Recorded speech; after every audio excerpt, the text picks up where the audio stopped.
Telugu big boss season 8 హౌస్‌లో 11వ వారం family week complete అవ్వడంతో ఇంక ఈ వారంలో అయితే ఎవరు ఎలిమినేషన్ అవుతారో అంటూ సోషల్ మీడియా చాలా ఆసక్తిని రేపుతుంది. అయితే ఇప్పటికే అయితే సోషల్ మీడియాలో పృథ్వీరాజు ఎలిమినేషన్ అయినట్లు అయితే తెలుస్తుంది. అయితే ఈ వారంలో మనకు 6 కంటెస్టెంట్స్ నామినేషన్‌లోకి రావడం అయితే జరిగింది.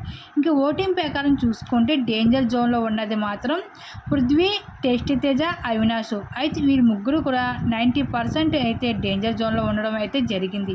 అయితే వీళ్ళ ముగ్గురులో ఒకరు అయితే ఎలిమినేషన్ అవ్వడం అయితే జరుగుతుంది. అయితే వీళ్ళ ముగ్గురులోని ఎవరో ఒకరు ఈ వారం బిగ్ బాస్ హౌస్ను వదిలి బయటికి వెళ్ళిపోవడం అయితే జరుగుతుంది.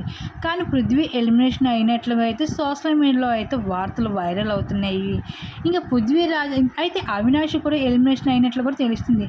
కానీ అవినాష్ సేఫ్ అయ్యే అవకాశం ఎక్కువగా ఉన్నాయని చెప్పుకోవచ్చు. ఎందుకంటే మరొకసారి మెగా చీప్ కావడం కూడా జరిగింది. అలాగే హౌస్లో ఎంటర్టైన్మెంట్ కూడా ఇస్తున్నాడు అవినాష్. ఈ విధంగా అవినాష్ సేఫ్ అయ్యే అవకాశం ఎక్కువగా ఉన్నాయి. అయితే పృథ్వీరాజు అయితే ఈ వారం ఎలిమినేషన్ అయ్యి బిగ్ బాస్ హౌస్ని వదిలి అయితే వెళ్ళిపోవడం అయితే జరిగింది అంటూ సోషల్ మీడియా వార్తలు అయితే వైరల్ అవుతున్నాయి. మరి పృథ్వీరాజు ఎలిమినేషన్పై మీరేమనుకుంటున్నారు? మీ అభిప్రాయం తప్పకుండా కామెంట్స్ షేర్ చేసుకోండి.